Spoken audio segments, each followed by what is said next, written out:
민수기 5장. 여호와께서 모세에게 말씀하셨습니다.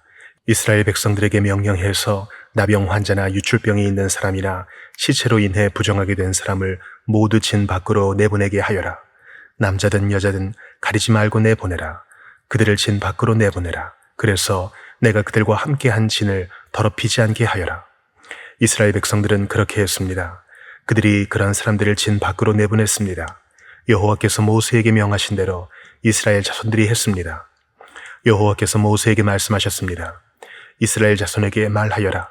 남자든 여자든 누구에겐가 어떤 방식으로든 잘못을 저질러 여호와께 신실하지 못하게 되면 그 사람은 죄가 있으니 자기가 저지른 죄를 고백해야 한다. 그는 자신이 해를 끼친 것의 가치에 5분의 1을 더해 해를 끼치는 사람에게 돌려주어야 한다. 만약 그 사람이 그 잘못에 대한 보상을 받을 만한 가까운 친척이 없다면 그 보상은 여호와께 돌아가 제사장에게 속하게 된다. 그는 속죄를 위해 순양을 더해 그것을 제사장에게 바치고 제사장이 그를 위해 그것으로 속죄할 것이다. 이스라엘 백성들이 제사장에게 가져오는 모든 거룩한 예물들은 다 그의 것이 된다. 각 사람이 준비한 거룩한 예물은 다 각자의 것이지만 제사장에게 드린 것은 제사장의 것이 된다. 여호와께서 모세에게 말씀하셨습니다. 이스라엘 자손에게 말해 일러라. 만약 어떤 사람의 아내가 탈선해 남편을 배반하고 다른 남자와 잠을 자서 그녀가 자신을 더럽혔는데도 그 남편의 눈에 띄지 않고 그 일이 감추어졌으며 아무 증인도 없고 그 여자도 현장에서 잡히지 않은 일이 일어났다고 하자 그 남편이 질투심이 생겨 아내가 스스로를 더럽혔다고 의심하거나 혹은 아내가 실제로는 부정하지 않은데도 남편이 질투심 때문에 의심한다면 그는 자기 아내를 제사장에게 데려가야 한다. 그는 그녀를 위한 제물로 보리가루 10분의 1 에바를 제물로 바쳐야 한다. 그러나 거기에 기름을 부어서는 안 되고 향을 첨가해서도 안 된다. 왜냐하면 그것은 질투의 제물이며 죄악을 생각나게 만드는 기억의 곡식 제물이기 때문이다. 제사장은 그 아내를 데려다가 여호와 앞에 세운다. 그리고 제사장은 거룩한 물을 질그릇에 담고 성막 바닥에 있는 흙을 가져다가 물에 넣는다. 제사장은 그 여자를 여호와 앞에 세우고 난 후에 그 머리를 풀게 하고 생각나게 하는 곡식 제물, 곧 질투의 곡식 제물을 그 여자의 손에 준다. 그리고 그는 저주를 내리는 쓴물을 자기 손에 든다. 제사장은 그 여자에게 맹세를 시키면서 말한다. 내가 남편을 두고도 부정을 저질러서 다른 사람과 잠을 잔 일이 없다면 내가 이 저주를 내리는 쓴물로 인해 해를 당하지 않을 것이다. 그러나 내가 내 남편을 두고도 부정을 저질러서 다른 사람과 잠을 자 자신을 더럽힌 적이 있다면 여기서 제사장은 그 여자에게 저주의 맹세를 하게 해야 한다. 여호와께서 내 허벅지가 마르게 하시고 내 배가 부어오르게 하셔서 너로 하여금 내 백성들 가운데서 저주거리가 되게 하실 것이다. 이 저주를 가져오는 물이 내 속에 들어가 내 배를 붓게 하고 내 허벅지를 마르게 하리라. 그러면 그 여자는 아멘, 아멘이라고 말해야 한다. 제사장은 이 저주들을 두루마리에 쓴 다음에 그 쓴물로 씻는다. 그리고 그 여자에게 그 저주를 가져오는 쓴물을 마시게 한다. 그러면 그 물이 속으로 들어가 쓰라린 고통을 일으키게 될 것이다.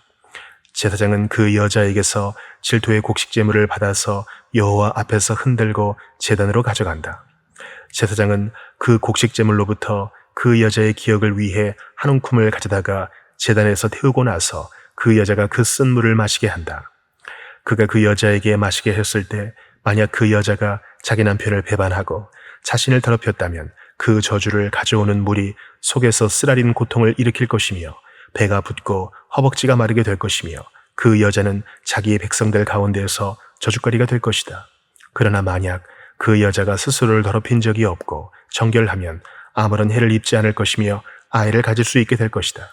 이것은 질투에 대한 법으로서 여자가 탈선해 남편을 배반하고 자신을 더럽혔을 경우에 적용된다.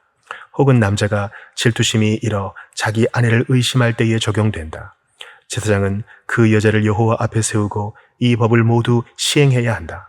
그 남편은 죄로부터 깨끗하게 될 것이지만 그 아내는 자신의 죄값을 치러야 하기 때문이다. 시편 39편. 내가 내 길을 지켜 내 혀가 죄짓지 않게 하리라. 악인이 내 앞에 있는 한 내 입의 재갈을 물리리라 했으나 내가 말없이 잠잠히 있어 아예 선한 말조차 하지 않고 있으니 내 고통이 한층 더 심해집니다. 내 마음이 안에서 뜨거워져 묵상하면서 속이 타서 급기야 부르짖지 않을 수 없습니다. 오 여호와여, 내 마지막을 보여주소서. 내가 얼마나 더 살지 보여주소서.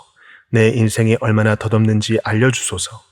주께서 내 삶을 한 뼘만큼 짧게 하셨고 내 일생이 주가 보시기에 아무것도 아니니 제 아무리 높은 자리에 있어도 사람이란 헛될 뿐입니다. 사람이란 저마다 이리저리 다니지만 그림자에 불과하고 별것도 아닌 일에 법석을 떨며 누가 갖게 될지 모르는 재물을 차곡차곡 쌓아둡니다. 하지만 주여, 내가 무엇을 기다리겠습니까? 내 소망은 주께 있습니다. 내 모든 죄악에서 나를 구원하시고 어리석은 사람들의 조롱거리가 되지 않게 하소서. 내가 잠잠하고 입을 열지 않았으니 이는 주께서 하신 일이기 때문입니다. 주의 채찍을 내게서 없애 주소서. 주께서 손으로 치시니 내가 거의 죽게 됐습니다. 주께서 죄지은 사람을 꾸짖어 고쳐주실 때 그가 소중히 여기던 것을 좀 먹듯이 사라지게 하시니 사람이란 헛것일 뿐입니다. 오 여호와여, 내 기도를 들어주소서.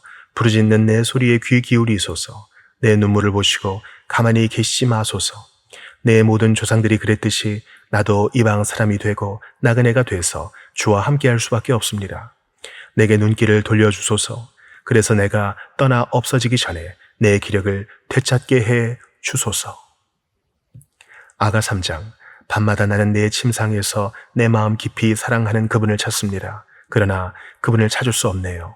이제 일어나 길거리로 광장으로 나가 봅니다. 내 마음 깊이 사랑하는 그분을 찾아봅니다. 하지만 그토록 그분을 찾아도 그는 보이지 않네요. 성 안을 순찰하는 파수꾼들을 만나 이렇게 묻습니다. 내 마음 깊이 사랑하는 그분을 못 보셨나요? 그들을 지나치자마자 내 마음 깊이 사랑하는 그분을 만났습니다. 나는 놓칠세라 그분을 꼭 붙들고는 내 어머니의 집으로, 내 어머니께서 나를 가지신 그 방으로 들어갔답니다. 예루살렘의 딸들이여, 노루를 두고 들사슴을 두고 내가 부탁합니다. 내 사랑이 원하기 전까지는 내 사랑을 일으키지 말고 깨우지 마세요.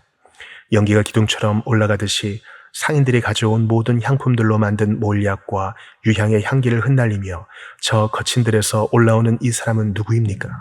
보세요. 솔로몬께서 타신 가마입니다. 60명의 이스라엘 전사들이 호위하고 있네요. 손에 칼을 굳게 쥔 그들은 모두 전장에 뛰어난 용사들입니다. 그들은 허리에 칼을 차고 한밤이 그 어떤 습격도 물리칠 대비를 하고 있습니다. 솔로몬 왕께서 자신을 위해 레바논 나무로 그 가마를 만드셨습니다.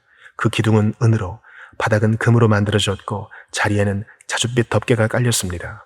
그 안은 예루살렘 딸들의 사랑 어린 장식으로 채워졌습니다. 시온의 딸들이여, 이리로 나오세요. 그분의 결혼식 날, 그분의 마음이 기뻐 뛰시던 그날, 그분의 어머니께서 씌워준 왕관, 그 왕관을 쓰고 계신 솔로몬 왕을 보세요. 히브리서 3장. 그러므로 함께 하늘의 부르심을 받은 거룩한 형제 여러분, 우리가 고백하는 사도이시며 대제사장이신 예수를 깊이 생각하십시오. 그분은 자신을 세우신 분에게 충성하기를 마치 모세가 하나님의 온 집에서 한 것과 같이 하셨습니다. 그러나 마치 집을 지은 사람이 그 집보다 더 존귀한 것 같이 그분은 모세보다 더 큰 영광을 받기에 합당하십니다. 집마다 누군가 지은 사람이 있듯이 모든 만물을 지으신 분은 하나님이십니다.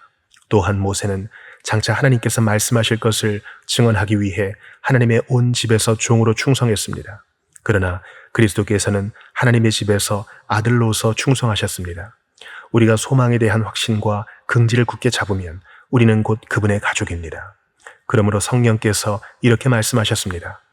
오늘 너희가 그의 음성을 들으면 광야에서 시험받던 날에 반역한 것처럼 너희 마음을 완고하게 하지 말라.